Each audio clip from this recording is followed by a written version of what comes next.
Hey everyone, welcome to the second episode of the Let's Talk series by the Finance and Investment Cell of the Department of Professional Studies.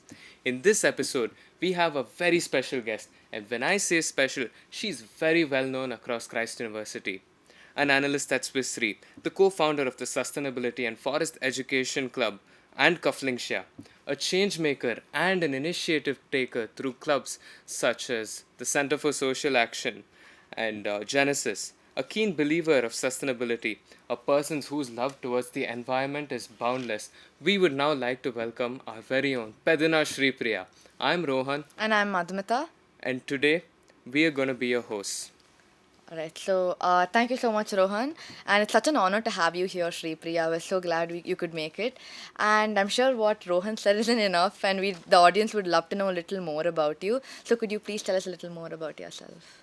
Hi, sure. I'm thrilled to be here today. Thank you, Rohan and Madhumita, for your kind words.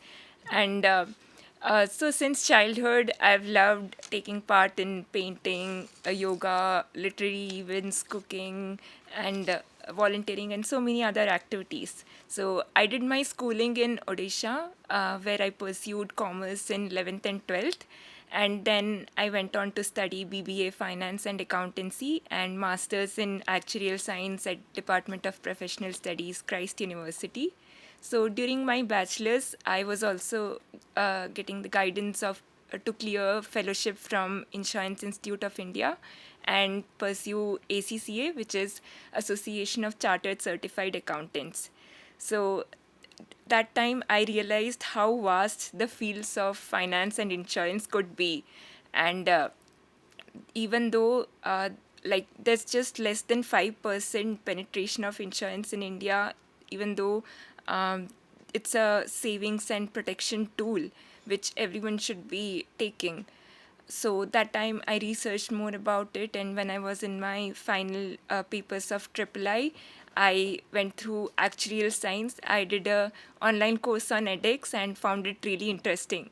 So I decided to pursue masters in the same, and I've cleared 5 actuarial exams from IFOA, which is Institute and Faculty of Actuaries, and I'm currently working as a valuation actuary in Swiss Re's ANZ valuation. Alright, wow, that's really impressive, Shri Priya. I'm sure your parents must be really proud. So, something that really caught our attention, you spoke about ACCA and your fellowship from III, and something that really caught our attention was the fact that you were a student, you did your master's in actuarial science. So, could you talk a little more about your experiences as a student studying here in Christ University as doing master's in actuarial science? Sure, it was a wonderful experience. So, there's a famous saying which goes by, where there's a risk, there's an actuary. So, actuaries try to make financial sense of future. And this course is not just about finance and insurance, but mix of mathematics, statistics, economics, and so many other fields. So it's quite fun and interesting. And most of the professors were really experienced and even working in this area, so they could give us a lot of knowledge and guidance through their experience. And that really helped us grow in our master's journey. And it's also interesting because we solve miniature real life problems through modeling using softwares like advanced Excel, R programming, and many other tools. And what the best part is that most of what we study, we directly apply it in work. So it's application and practical oriented, and even the work could be challenging, but there's something to grow and learn every day. Wow, this field sounds so interesting. I'd yet to learn about the existence of this career also. So, for our listeners to be further encouraged to enter this field, right, could you just tell us what are the different fields an actuary could venture into? That's a good question. We I've talked about Institute and Faculty of Actuaries, but there are other institutes too offering actuarial science courses like Institute of Actuaries of India, Casualty Actuarial Society, and Society of Actuaries. And some of the subjects and courses differ in these. And when we go to the specialization subjects, we realize that we can venture out into different fields. When it comes to the traditional area, and actually could work in the insurance or reinsurance segment. So reinsurance companies are those which take up the risk of other reinsurance or insurance companies. So they have huge capital and capacity. So in terms of that, actuaries could be risk managers. They could do valuation, like I mentioned before. So valuation basically involves, comparing the assets and liabilities and understanding how much reserves should be kept aside today to meet the future liabilities. And if I take a small example, if 1 lakh people have taken an insurance policy, we don't know how many people would fall sick or when they would fall sick or what would be the amount of claims to be paid to them. So these involve a lot of uncertainties, probabilities, and estimation based on factors like their age or past medical history. So actuaries take into account all these factors to develop these models. And that's something they do in the insurance or reinsurance area. And then there are pensions actuaries. So it's also important that enough corpus is built when a person retires, so they can retire peacefully and have a better life ahead. So that's about pensions actuaries. And apart from these traditional areas, actuaries could venture out into areas like mergers and acquisitions, valuing the companies based on their various assets and liabilities, what should be the cost of acquisition, and what would be the synergy from this merger or acquisition. So that's something critical. And when it comes to credit rating, which is not just for individuals or companies, even nations could have credit rating. And we've seen in the past many financial crises have happened due to subprime mortgages or huge lendings by banks which were not paid back to them. So these are very crucial roles which actuaries could play and understand what would be the credit rating or what would be the interest payments in those cases. And when it comes to stock market, which is again very interesting, we could do the valuation of stocks based on the company's gearing, liquidity turnover ratios, or project their future performance. Or we could go into derivative segment and do option pricing and other interesting things. Then when it comes to investment or even banking areas. So in actuaries could understand what would be the effective interest method. They could delve into forex and commodities and give advice on those areas, or impairment of financial assets and so many other things. And one interesting example I would give for data analytics where actuaries could work. We've all seen Netflix series. So how do they come up with those interesting shows and series every time? They analyze all the past series and understand what types of shows would people like to watch more, and create those new shows every time. And when you go to stores like IKEA, you end up buying something because of the creative products they make, how they arrange their furniture throughout the store, and you feel like going all the way and buying something or the other. So these involve a lot of behavioral finance and understanding the consumer perspective, and which involves a lot of data again. So actuaries could work even there. And when it comes to NatCat modeling related to catastrophic events, so these involve a huge amount of losses. So actuaries could help the government to insure them against these huge risks and create the policies for them. And as an actuary, we could also do consultancy, and we can even work in big fours as CROs or chief risk officers. So we can venture into the teaching area and many other fields. And one thing is that most of these companies encourage us to clear more papers, because our pay increases with each paper we clear along with the annual increment. So it's a bonus for them also and for us, because we gain more knowledge, and they want us to become a fellow actuary soon. So we gain more experience in the area. That seems like a lot of scope and opportunities for students in the actuarial science field, and I think it takes like the right skills to actually excel in this field. You know, you have to develop on a bunch of skills and work on yourself a lot. So, what do you think are the right skills that one must possess in order to excel in this field? Yeah, as you said, definitely there's a lot of scope. Actually, a fun fact, there are only around 400 qualified actuaries in India, Wow. which shows how demanding this profession is.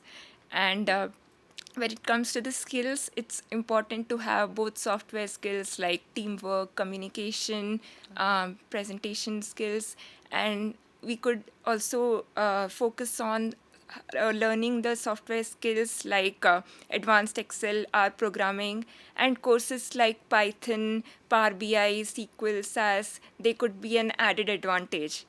And I guess as a student, it's important that we focus on our health, and most of us are staying away from home after a very long time and or for the first time. So it's so important we take care of our health, focus on learning, and also take part in extracurriculars, be it music, theater, art, or even volunteering or whatever we like. So this will help us get a break from any stress which we face and also help us excel in other areas. Wow, that's some truly valuable advice, Shripriya.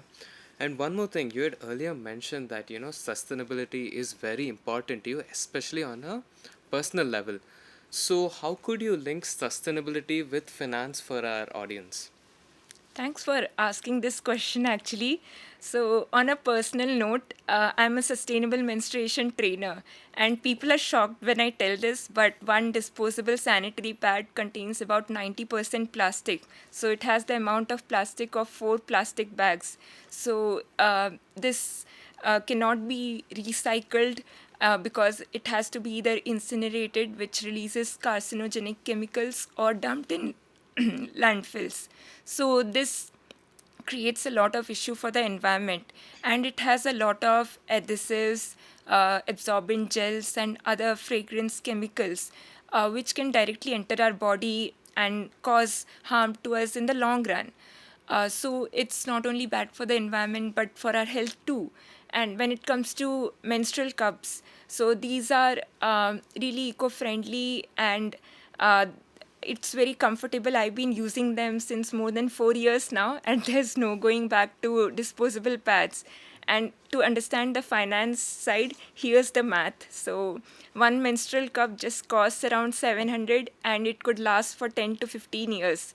And a person would menstruate for around 40 years until menopause. So if we calculate, it would be approximately 2,100 for their whole menstrual journey.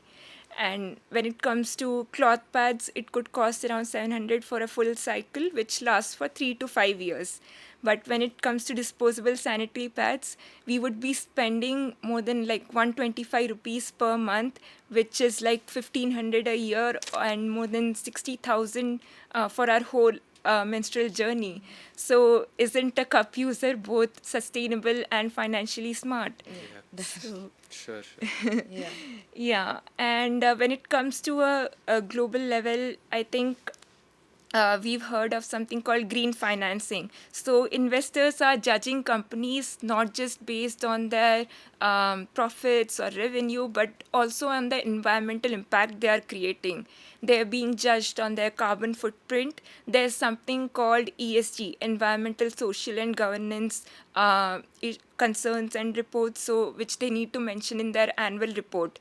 And their emissions need to be lowered. Some of the consumer companies, they're being asked to collect and recycle their plastic packaging, which has become an issue and which they need to follow. So all these tell us how important it is to link sustainability with the economics and the finance area. And one fact which really intrigued me is that 50% of the world's economic output is significantly dependent on nature. So, when it comes to things like food, clothing, or furniture, there are so many other things which we can't really produce without environment. and that's how GDP also comes into picture. So you can imagine the growth of a company would really reduce if they don't focus on sustainability.